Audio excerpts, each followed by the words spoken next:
in my second year, I was able to work in the hospital. Up to £50 per hour? Depending on, I'm in a place where my skill is appreciated, where my education is appreciated. Learn the language, it's important. Hello lovely people, welcome back to my channel. It is Busayo here again. Trust me to bring you amazing gist about nursing all around the world. Like, subscribe, comment. This is Ife, my very good friend. Ife is new here, so she will talk a little bit about herself, and I will also add something. Ife? Okay, so hi guys, my name is Ife and I am a nurse, and I qualified here in Finland, worked for about 3 years, and now I'm working in the UK. So I work in the UK, I work with the NHS. So I'm going to be giving you some of the tips that I think would be helpful, some of the advice that I think I wish someone told me earlier before I went, and you know, all the things that I can bring to the table.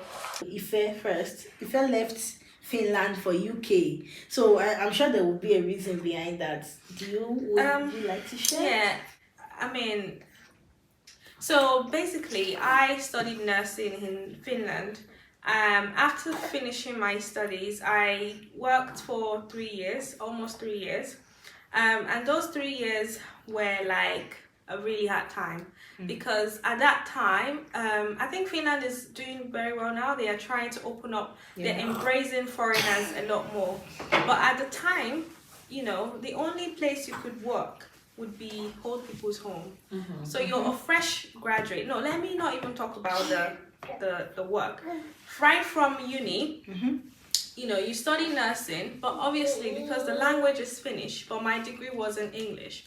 Right from school, when you go on to practice, and bearing in mind the practice is about, let me say, 45% of the whole curriculum. Yes. And when you go on to practice, and with, let's say, just the basic of Finnish, you're meeting up with Finnish patients, you can't really express yourself, you can't really interact. I mean, sometimes you get lucky and you get a good mentor who would try and push you to learn the language, or who would try and speak English to you and help you in that aspect. But you know, at the end of the day, when you come out from your practice, you're only sort of getting 35% of the whole picture, because all you're learning is literally what you can see. You're only learning what you can see. You are not actually understanding what they're talking about. And then you come out of school, you're trying to get a job, you want to get a job, you're very happy with. Like, you want to wake up in the morning and feel fulfilled with your career. I literally started applying every single day to any hospital job I come across in Finland. I put up a nice CV, I put on a nice introduction about myself. I even succeeded to go to at least 3 interviews. But then at the end of the day, I got rejected. My CV looked perfect. It looked perfect Finnish. My introduction, perfect. My cover letter was perfect Finnish. Of course, because I had to proofread, I had to ask around, I had to make sure it was perfect. My spoken Finnish was way better than my written Finnish. I was a work in progress, I would admit, you know. But this is how you learn a language. You learn by using it, by doing it. And after interviewing me, this lady told me, "Oh, we don't have vacancy for what you're looking for. We will take your contacts and we will contact you if we need you, like to do what we call bank shift in the UK, which is when they need you, they call you for a shift." So from the moment I stepped away from that interview, I decided I'm done trying here. I'm gonna give it my best anywhere else, because as a nurse, you are literally needed everywhere, even in Africa. Everywhere you'll be needed. The profession is very lucrative. You can go anywhere. So I was just on my computer, and I got a message on LinkedIn, and they said they were coming to Helsinki to interview nurses. Like, if you were interested, just show your interest. I didn't even apply for this job. I just got contacted by an agent. So I said, well, let me just give it a go. Let's see what happens. So I followed through with the interview. I went for the interview, and the next day I got the letter. Oh, I got the job. I was amazed. Like, how could they offer me the job bearing in mind I don't even have a hospital experience. I've only got, you know, old people's home experience, but you know, I had got the zeal to try. I didn't want to just give up on my career like that. So I mean, anyway, lo and behold, I got the offer. They were ready to wait for me until I was ready to move, and here I am. Did they give you like some training before you started? Oh yeah, this is one very good thing about the UK. So UK will look for talents. Whatever color shade you are, doesn't matter. Whatever language you speak, it really doesn't matter. They look for talent and they train you. You know, they train you. Like, okay, fine, they need you. They look for you. They train you. They equip you. And you get on the job. You get on the job ladder. You do your work. Right now, I got promoted to become a deputy ward manager just about 5 months ago. Yet in Finland, I know Finland need nurses. I know they want nurses. This is even the reason why they started the course in English to begin with. They wanted to bring in people that can, you know, fill up that work gap in the near future. Yeah, and I would love to talk on that. You know, Ife left like 3 years ago. Yeah, so for me, I'm just into the profession. I'm just starting, so it's quite a different experience. Though, well, Finland is growing, like people are moving in and they need nurses a lot. I can understand. Then it was quite like, okay, maybe few foreigners, so like they're like, okay, we don't need more people. But now it's quite different, because in my second year I was able to work in the hospital, unlike Ife that applied in our final now things stage. have changed. Yeah, well, you still have to like learn the language. It's important. I realized that. I mean, it's very important. Don't get me wrong, guys. It's really important. It's very crucial to be able to communicate in this career, in this field of profession. You don't want to make mistake by just saying A instead of B. O. You know, you have to be able to communicate wherever you go. But I mean, ever since I started my career in Finland, I have been communicating in Finnish. Yeah. I've been doing and I think our Finnish is even way better than me. You know, like I was putting on the effort, I was trying and everything, but I mean, not to say I'm ungrateful, you know, to Finland, no. But at the end of the day, let's be real. At the end of the day, we are all human beings. We all want the same sense of satisfaction with whatever we do. So if something doesn't work for you, you have to you know, you can try something else. This is just how it is. You know, and I believe that say in the next 5 years, things will get even better, way better. That I might even be tempted to come back. You never know. Never say never, right? I love Finland. I really do. Like, I really love Finland. There's a lot of benefits and a lot of great advantage to being in Finland. You know, it's not all rush like the way it is in the UK. Like, I really love it, but I don't feel fulfilled with my career, and that was why I had to get the experience at least. For me, like, I was kind of surprised. Going to work on the field is a lot more different than what we were taught in class, because then you get to see a lot of things. You get to like learn really and I had the opportunity to work with very nice people back then in Uvascular. Like, they were willing to teach me. They were willing to like guide me. Like, anytime I have issues, they are like, Busayo, you don't have to do it by yourself, because you are still a student and you don't know everything. So moving on, enough about Finland and all. So I realized that people are really moving into the UK a lot these days. And like, I see a lot of people getting jobs. And I would like for you to say, as a nurse, which job you should take and which you should not take as a new immigrant into the UK. Right, okay. So job searching in the UK, right. So the UK, we have the big old NHS, which is, you know, the government hospital, and we have the private organization on the other end. So the private organizations, they have private hospitals, for example, hospitals that deal with just surgeries. They only do surgical procedures. And also in that private organization, they have all the nursing homes, all the elderly homes, all the residential homes, because they are much run by private individuals or organizations. So you as a person, you have to decide where you want to go. If you want to go private or you want to go with the NHS.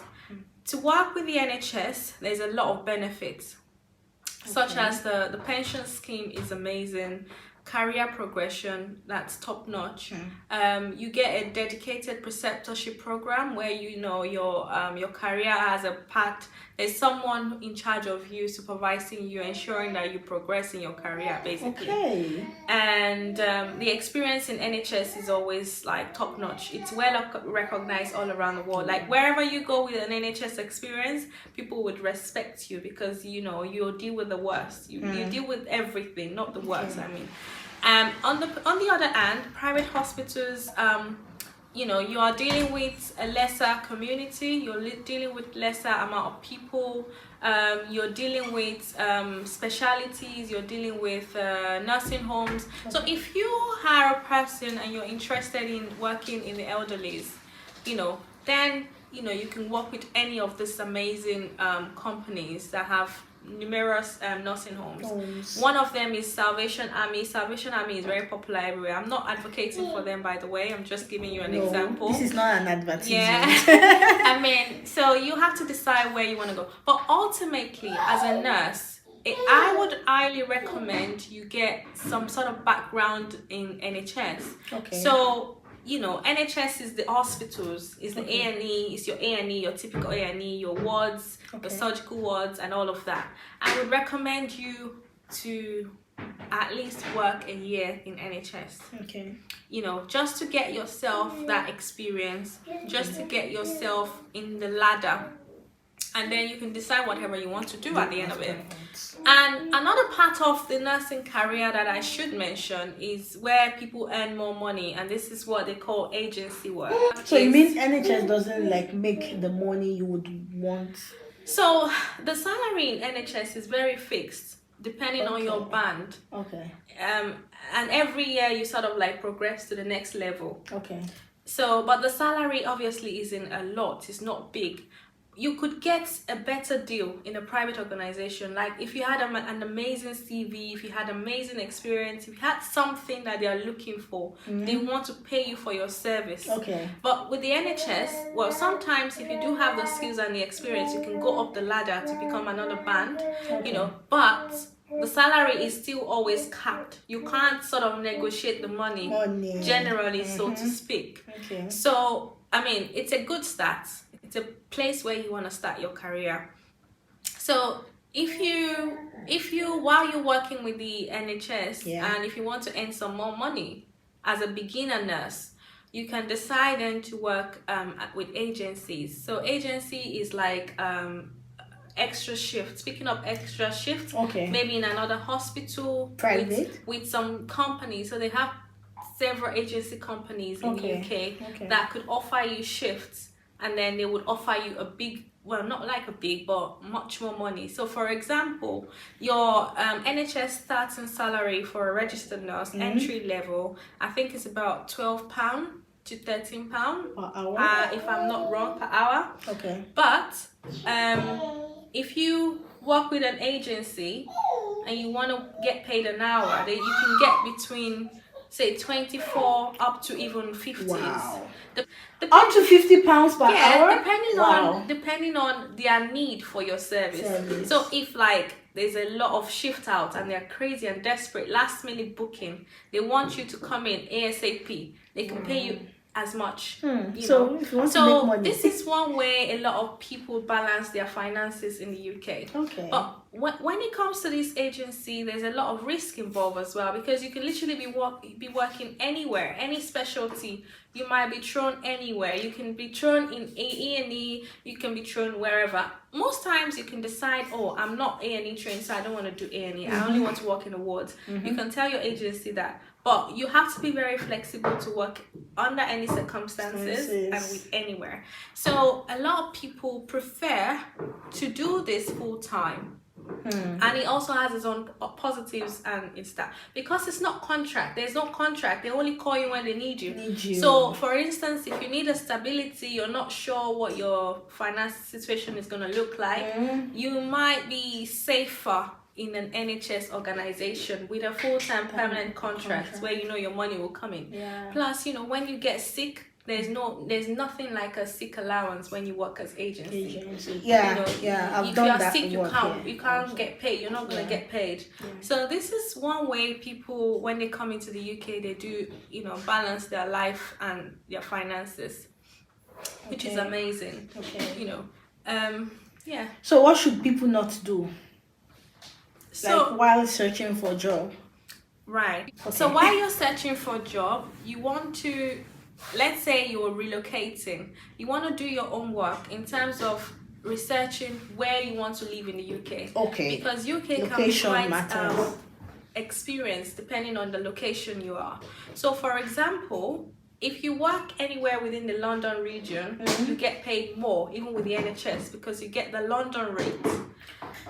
Mainly because cost of living in London is higher than everywhere else. So a lot of people live like an hour drive away from London but work in London so they can get that huge amount of salary at the end of the month, and where they still have to pay lesser rent. So you want to look into all these kind of things because it could actually may or mar you in the sense that, you know, you might come all the way from Nigeria, for instance, to come and work in the UK, and you get a job in the city where the cost of living is like ridiculously high. And as an entry level, you might struggle a bit, and especially if you're coming again with your family, there will be barely nothing left. So you want to do your findings, you want to do the research about the location of where you want to work.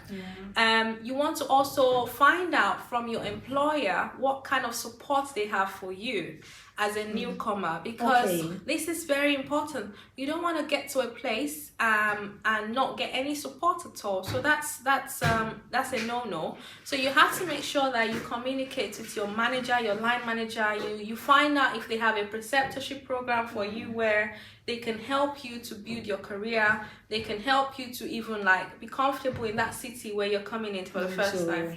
So this is another tip that I think people should do. And please don't be afraid to ask questions. Don't be afraid. Don't be shy to ask. No question is stupid. You know, no question is silly. It's one step at a time, you know. We've heard all the positive side, the money side, and I would love to know also, is there anything you don't like about working in the UK, and is there anything you would like to share for with us? Personally, I'm absolutely, there's so much. Not like so much, but yeah, of course, there are a few things I wish were different in the UK, nursing in the UK. One thing I don't like about nursing in the UK, and I'm going to speak as a person who works in the NHS. So, workload. Where I currently work, we sometimes, I think the ratio, and I may be wrong, you may correct me for this, but I think the ratio for care, for a nursing care ratio, patient ratio nursing care is 1 to 8. Now this depends on, of course, the acuity of the level of care you're giving. So it depends if the patient is stable or if they're deteriorating very fast. It depends where you work as well. If you work in the intensive care, it's different. It's 1 to 1. If you work in emergency, it's different. If you work in a high dependency unit, it's very different as well. But if you work on a general ward, say you work on an elderly ward, like orthopedic ward, for example, you get given about 8 patients for one nurse. No, that's a lot. You know, coming from where I've trained, Finland again, where the nursing ratio to patients is about 4 to 5. If it's the very worst day, you get 6. Yes, and that's worst. Like the worst. It never happens. So coming from that to this, it was very challenging for me, you know, to begin with. Like, I was like, how am I supposed to look after 8 people in one day and still go home being sane? that was my challenge. That was my number one challenge. But I guess the more you do it, the better. They have come up with a measure. They have their own research done to eventually come up to this number, and they think this is safe, but personally I think it's a lot. What do you think about the working time, 12 hours? Oh yeah, that's another thing I was going to mention. So we do quite a lot of long hour shifts. So we do 12-hour 13-hour shifts a day, whereas when I was in Finland it was 7.5. You go home, you go to work 7 in the morning, you're done by 3 o'clock, you go home, you have the rest of the day to yourself. At the moment, I really do not mind the long hours, simply because I have no child. I've got no child at the moment, so I'm okay with it. But I'm only kind of like, I get worried for some of my colleagues that have got children at home, like babies and stuff. They go home, they go to work for 12 hours without seeing their baby for this long period of time. I feel that is traumatizing, like I worry, I kind of get palpitations that when I get to this level, I will be in trouble. Like I'm not going to see my child for a whole 12 hours. That's and then when you go back home, you've got children to attend to, and then you have to sleep and then wake up the next day and carry on doing the same thing. So this for me, I found like it's not something I'm not happy to do when I start having children. But saying that again, because you do long hours, you get more days off. So you only end up doing 3 to 4 days a week, and you get 3 to 4 days off a week.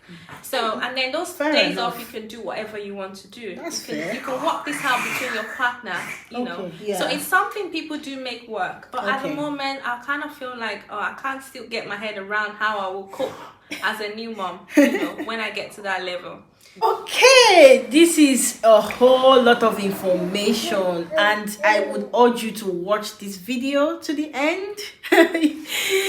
And yeah, thank you for stopping by. Thank you for watching my video. And if you love this video, tell me in the comment section. Tell me what you feel. Ask your questions if anything is unclear to you, so we can address it also. And thank you for stopping by. Like, subscribe, comment, and I will see you in my next video. Bye.